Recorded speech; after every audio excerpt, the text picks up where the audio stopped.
जय जय राम। सादा नमन परम प्यारे राम, परम पूज्य गुरुजन, परम दिव्यात्माएं और आप सबके मंगलाशीष लिए परमेश्वर अकारण कृपा करके अपने श्री चरणों में लेकर आए हैं।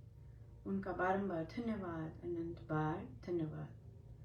गुरुजनों के अकारण कृपा से वे हमें इस समय मन के रूपांतरण में लेकर आ रहे हैं। उनका अनंत बार धन्यवाद, बारंबार धन्यवाद, बारंबार धन्यवाद।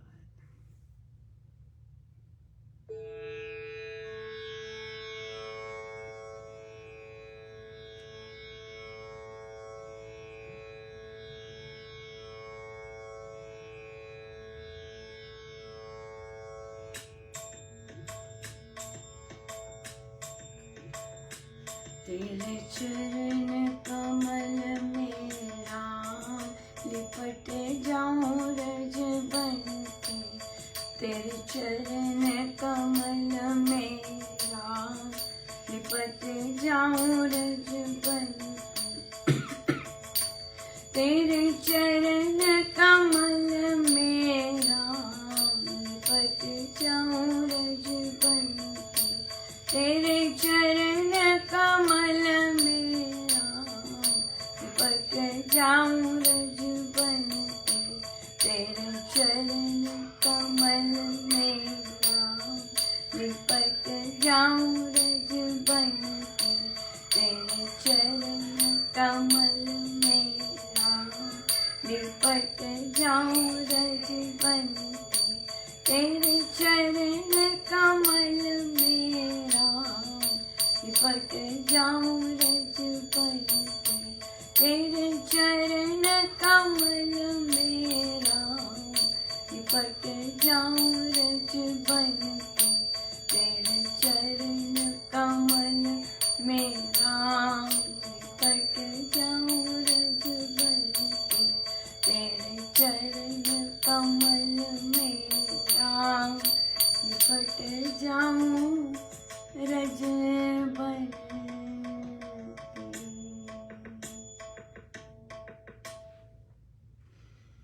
श्री प्रवचन पीयूष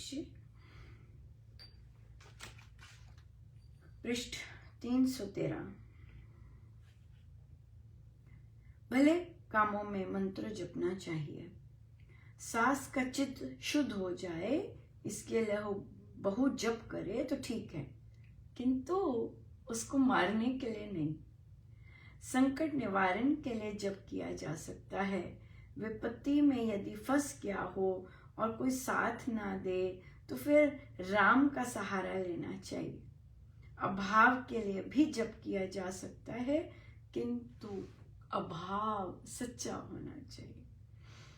साधना सत्संग हरिद्वार दिनांक 3/4/1958। समय प्रातः 11 बजे। बहुत ही सुंदर है। भले कामों में मंत्र जपना चाहिए। किसी को मारने के लिए नहीं, किसी को रास्ते से हटाने के लिए नहीं। ये अधर्म के कार्य हैं और ये शुभ कार्य बिल्कुल नहीं है। सही कार्यों के लिए महाराज कह रहे कि जप किया जाना चाहिए, मंत्र जाप किया करना आवश्यक है। बहुत ही सुंदर दिन रहा आज हमारे अगर आज हमारे स्कूल की ग्रेजुएशन थी। बच्चे सीनियर्स जो हैं वे उनको डिप्लोमास मिलते हैं आज के दिन। तो बहुत बहुत भव्य, बहुत सुंदर सेरेमनी होती है यहाँ पर। और मेरे लिए हमेशा ही बहुत इमोशनल होता है, क्योंकि बहुत सारे बच्चे कई बार अपनी फैमिलीज़ में या जनरेशन में पहली बार ग्रेजुएट हो रहे। कई लोग विदेश आके पहली बार ग्रेजुएट हो रहे। सो बहुत मिक्स्ड फीलिंग्स, बहुत इमोशंस बहुत होते हैं। सो ये मेरी 14वीं ग्रेजुएशन मैंने यूएस में देखी, और अगर 4 साल का गैप ना होता तो 18वीं होनी थी। सो 18वां साल चल रहा है यूएस में। सो देखिए प्रभु का कैसी लीला है, कृपा है, और कैसे क्या क्या दिया है। ये सबसे सुंदर बात रहती है। बहुत ही सुंदर बात रहती है। सो हमारी जो आप लोगों की शाम की बैठक थी और हमारी सुबह की बैठक थी भक्ति प्रकाश जी की, उसमें महाराज ने यहाँ छुड़वाया था कि हमारे राम कौन से हैं, राइट, या इस तरह से कि हमारे राम कौन से हैं, किनको हम मानते हैं। हमारी नई राम उपासना आरंभ हुई थी, तो ये बड़ा ये पहला प्रश्न आता है। अनन्य भक्ति का महाराज देते हैं, अनन्य भक्ति राम में होवे और किसी में ना होवे।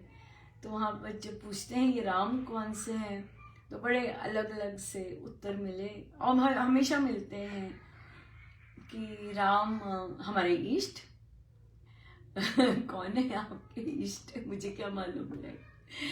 कहते जिनको हम पूजते हैं, किनको आप पूजते हैं मुझे क्या मालूम। कोई कहता कि राम हमारा राम नाम, हाँ, राम नाम के बीच में जो देव हैं वो कौन है। सो फिर निकला आंसर कहीं जाके कि पार ब्रह्म परमेश्वर, यस, पार ब्रह्म परमेश्वर, पार ब्रह्म परमेश्वर, राइट, जो सबके परमेश्वर हैं, वो उनका नाम हमें राम दिया, नहीं तो वे परमेश्वर के नाम से भी पूजे जा सकते हैं। और जो हर जगह हैं, हम में हैं, हर जगह हर एक में है, और फिर जो सर्वज्ञ हैं, सब कुछ जानते हैं, सबसे इंटेलिजेंट हैं सदा रहने वाले, राइट। सो अगर पूछा जाए कि अच्छा आपके राम कौन से राम, क्या राम, क्या क्या क्या कैसे दिखते हैं राम, जहाँ से सब रूप आते हैं, जहाँ से सब थॉट्स, जहाँ से सब शब्द, जहाँ से सब नाम आते हैं, हर तरह का रूप, सिर्फ हमारे ही धर्मों का रूप नहीं, हर धर्म का रूप जहाँ से आते हैं वो है, उनको हम, वे उन राम को हम मानते हैं। ये है हमारे राम। तो जब हम इस अपने प्रभु को इस तरह से मान कर उनका आराधन करते हैं या जाप करते हैं, और ये भी समझ कर कि हमारे राम जो है जितनी भी इंटेलिजेंस है वे उनसे आ रही है, राइट, कि इंटेलिजेंस के दाता, बुद्धि के दाता राम है। तो जो भी मुझे समझ आ रहा है, मुझे अपने राम से समझ आ रहा है, और राम को सबकी समझ है। राम जो है वो सबसे बुद्धिमान है, हर कला में बुद्धिमान है, चाहे कोई मर्जी ले लीजिए, कला उठा लीजिए, सारी कलाएं भी उनसे आ रही हैं, हर गुण उनसे आता है, राइट। और फिर यहाँ पर फिर हम ये कहते हैं, हमारी अंडरस्टैंडिंग ये होती है कि अगर राम सबसे इंटेलिजेंट है, अगर राम को सब कुछ पता है, तो फिर हम ये क्यों कहते हैं कि हाय हमारे साथ ये क्या हो गया, हाय हमारे साथ वो क्या हो गया।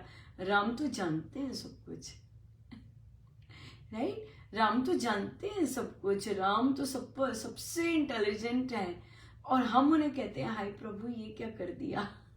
मानो कि हम उन्हें बोल रहे हैं कि प्रभु आप जो कर रहे हो गलत कर रहे हो, है ना। तो हमारी जो शब्दावली है अपने परमेश्वर के साथ, वो हम कहते हैं कि प्रभु आप गलत कर रहे हो, प्रभु आपको ऐसा नहीं, प्रभु कृपा कर दो ऐसा हो जाए।